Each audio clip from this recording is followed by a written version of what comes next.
University of Kalyani অর্থাৎ কল্যাণী বিশ্ববিদ্যালয়ের সম্পূর্ণ নতুন শিক্ষানীতি অনুযায়ী প্রকাশিত ইউজি দ্বিতীয় সেমিস্টারের ছাত্রছাত্রীদের মাইনর হিস্ট্রি সাজেশন সম্পর্কে আমাদের আজকের এই স্পেশাল ভিডিও। এবং আজকের এই ভিডিওটিতে আমরা একদম কনসেপচুয়াল কিন্তু আলোচনা করব, একদম ধরে ধরে কোন কোন বিষয়গুলি কীভাবে পড়তে হবে প্রত্যেকটি আলোচনা করব। আমাদের এখান থেকে অবশ্যই কনসেপচুয়াল প্রশ্ন আসবে, কনসেপ্ট জানাটা খুবই গুরুত্বপূর্ণ। আজকের এই ভিডিওটি শুরু থেকে শেষ পর্যন্ত দেখতে পারলে গুরুত্বপূর্ণ 2 নম্বরের, 5 নম্বরের এবং 10 নম্বরের প্রশ্ন সম্পর্কে তোমাদের একটা বেসিক আইডিয়া চলে আসবে। উত্তর সম্পর্কে আমরা পরে আলোচনা করব। আমাদের যে সিলেবাস তার টাইটেলটা হচ্ছে হিস্ট্রি অফ মেডিয়াভেল ইন্ডিয়া, যার অর্থ হচ্ছে মধ্যযুগীয় ভারতের ইতিহাস। তাহলে বোঝা গেল আমাদের কি পড়তে হচ্ছে। আমাদের মূল যে বিষয়টা পড়তে হবে সেটা হচ্ছে মধ্যযুগীয় ভারতের ইতিহাস। এবার একটু দেখে নিচ্ছি আমাদের সম্পূর্ণ সিলেবাসটাকে কিভাবে ডিজাইন করা হয়েছে।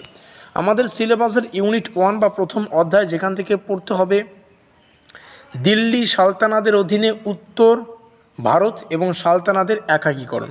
মোস্ট ইম্পর্টেন্ট একটা টপিক এবং খুবই গুরুত্বপূর্ণ একটি অধ্যায়।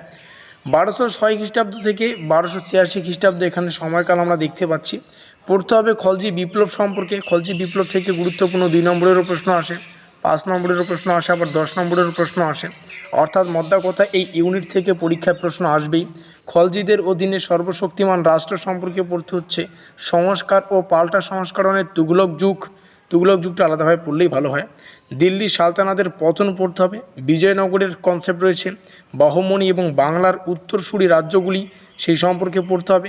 সমাজ, অর্থনীতি, শিল্প, স্থাপত্য এবং সাহিত্য, এই হচ্ছে আমাদের সম্পূর্ণ ইউনিট 1 বা প্রথম অধ্যায়। দ্বিতীয় অধ্যায় থেকে পড়তে হচ্ছে আমাদের মুঘল আরোহণের প্রাককালে দিল্লি, অর্থাৎ মুঘল আরোহণের যে পূর্বের যে দিল্লি সেই সম্পর্কে পড়তে হবে তৈমুরের আক্রমণ, ঠিক আছে। তারপরে পড়তে হচ্ছে সৈয়দ এবং লোডিস, বাবরের অ্যাডভেঞ্চার, বাবরের মধ্য এশিয়ার সংযোগ, হুমায়ুনের দুর্ভাগ্য, শেরশাহ সুর এবং ভারতের আফগান শাসন থেকে শুরু করে একদম মুঘল যে রাজ্য তৈরি, আকবর, ঔরঙ্গজেব, ঠিক আছে, প্রত্যেকটা কিন্তু এখান থেকে পড়তে হচ্ছে। পরবর্তীতে যদি আমরা নিচে আসি আমাদের তৃতীয় অধ্যায় বা তৃতীয় ইউনিট যেখান থেকে পড়তে হবে।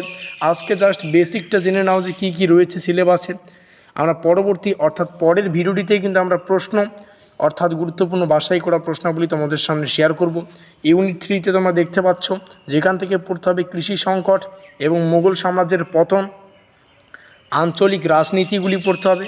শিবাজি এবং পেশোয়ারের অধীনে যে মারাঠা, সেই মারাঠাদের সম্পর্কে পড়তে হবে। উত্তরসূরির উত্থান রাজ্যগুলি রয়েছে, বেঙ্গল, অবধ, মহীশূর এবং হায়দ্রাবাদ, এই সম্পর্কে পড়তে হচ্ছে। সর্বশেষ সিলেবাসের অন্তর্গত ইউনিট বা অধ্যায় পূর্ববর্তী দৃষ্টিতে মুঘল ভারত, রাষ্ট্র এবং ধর্ম রয়েছে, প্রশাসনিক বিবর্তন ব্যবস্থা, মনসব ও জায়গির, জমি এবং কৃষি ব্যবস্থা, শহরের বৈশিষ্ট্য, অর্থনীতির দিক দিয়ে বৈশিষ্ট্য, বাণিজ্যিক দিক থেকে পড়তে হবে, শিল্প সামাজিক দিক থেকে পড়তে হবে, সংস্কৃতি, জনতার ধর্ম, ভাষা, সঙ্গীত এবং সাহিত্য পড়তে হচ্ছে, শিল্প এবং স্থাপত্য পড়তে হচ্ছে। এই হচ্ছে আমাদের সম্পূর্ণ যে সিলেবাসের অন্তর্গত টপিক এবং কনসেপচুয়াল ধরে ধরে আলোচনা।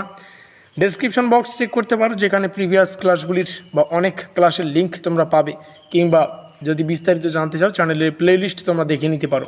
ভিডিওটি ভালো লাগলে অবশ্যই লাইক করে দিও, বন্ধুদের কাছে শেয়ার করে দিও।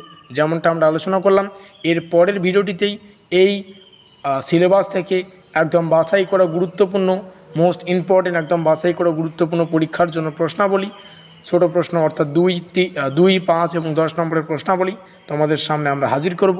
কাজেই খুব ভালো হবে যদি আমাদের চ্যানেলটিকে সাবস্ক্রাইব করে দিয়ে আমাদের পরিবারের সদস্য নেও। আমার মনে হয় যে গুরুত্বপূর্ণ প্রশ্নাবলী জানার আগে একটু কনসেপচুয়াল জেনে রাখা খুবই গুরুত্বপূর্ণ, তার জন্য কনসেপচুয়াল ভিডিওটি তোমাদের সামনে শেয়ার করলাম। আমাদের আজকের এই স্পেশাল ভিডিওটি এই পর্যন্তই।